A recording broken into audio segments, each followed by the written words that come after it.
alunos, tudo bem? Sejam bem-vindos a mais uma aula de redação, tá certo? Na aula de hoje, nós vamos rever e aprender, novamente sobre dois gêneros textuais. Quais são esses gêneros textuais? Nós vamos aprender um pouco sobre o bilhete e sobre o verbete de dicionário, tá certo? Primeiro, o bilhete. O bilhete é um breve recado escrito para pessoas próximas, por isso a linguagem utilizada é geralmente coloquial. Vamos observar aqui algumas coisas que eu coloquei sobre esse gênero. Primeiro, para pessoas próximas. Por que pessoas próximas? Porque, como vai ser algo ali bem rapidinho, geralmente é utilizado para pessoas que têm ali o seu convívio todos os dias. Aí, digamos que você vai no supermercado e quando outra pessoa chegar, ela tem que estar ciente de alguma coisa. Você escreve ali bem rapidinho. Alguns gêneros, pessoal, estão sendo substituídos pelos meios digitais, como internet, as redes sociais. Mas algumas pessoas ainda optam por escrever bilhetes. Por exemplo, eu ainda utilizo bilhetes normalmente, mesmo existindo o WhatsApp, mesmo existindo outras formas de comunicação.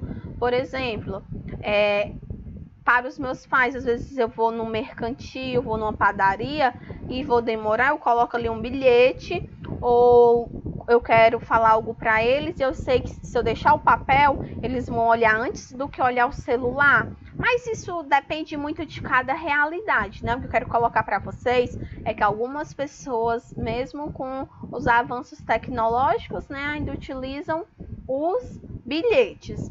É geralmente a linguagem coloquial, que você utiliza, que é a linguagem informal. Então, qual é a característica desse bilhete? A mensagem ela é curta, simples e clara. Se você escreve muitas coisas nesse bilhete, já não vai ser bilhete. Muitas vezes a diferença da carta para o bilhete vai ser somente o tamanho, tá? Então, a mensagem tem que ser curtinha, só um aviso.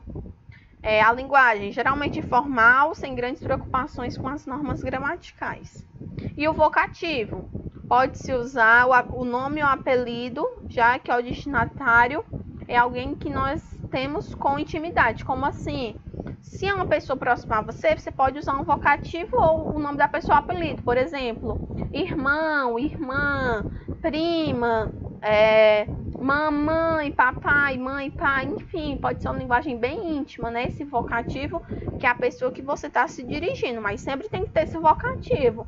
Porque digamos que você não coloca esse vocativo, você coloca o bilhete na mesa da sua casa. Aquele bilhete ele é para quem? Entendeu? Então, tudo isso você precisa analisar. A assinatura. O apelido do emissor também é permitido apenas o seu primeiro nome, que é quem escreveu o bilhete, Data é opcional. Dependendo do contexto de produção, o bilhete pode ou não ser datado, porque geralmente o bilhete não é para um dia seguinte, não é para 2 dias seguintes que a pessoa vai ver.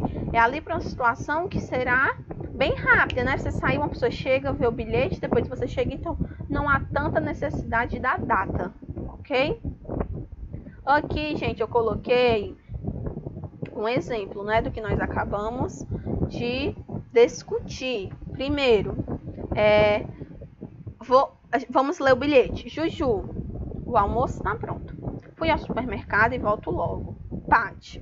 Então, todas essas características do bilhete. Primeiro, vocativo, que é como eu me dirijo à pessoa, Nesse caso, o destinatário, o emissor, que é a Pati, utilizou um apelido, Mensagem curta, por que é informal? Porque eu utilizei, por exemplo, palavras abreviadas, tá?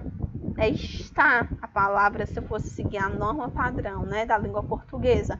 Então, como é uma mensagem mais informal para minha colega, eu posso utilizar essas abreviações, tá bom? E a gente pode observar também, o emissor, Pati, que é para saber quem mandou essa mensagem, tá bom? Agora, o verbete de dicionário. É o nome que se dá a cada um dos textos, também chamados de entradas de um dicionário. Gente, esses verbetes, eles estão em enciclopédias, estão muitas vezes na internet, são as definições daquelas palavras que a gente encontra principalmente no dicionário. Características do verbete de dicionário. É apresentado em ordem alfabética, o que facilita a consulta do dicionário. Registra os vários sentidos de uma palavra, que uma palavra pode ter. Dá explicações gramaticais sobre a palavra. Usa siglas e abreviaturas, ou seja, o dicionário, quando nós vamos folheá-lo, ele não é em qualquer ordem, tudo desorganizado. Existe uma ordem alfabética. A gente vai encontrar, se a palavra ela tiver vários sentidos, exemplo, mão. Eu estou lá na letra M, tem mão. Vai dar a definição, que é, e vai dizer que ela vai possuir o sentido de parte do corpo humano, tem o sentido de dar uma ajuda, tem o sentido de via de trânsito, a mão que o carro vai. Então, vai mostrar os vários sentidos que aquela palavra vai ter. Se ela tiver, se não tiver, vai mostrar o seu único sentido.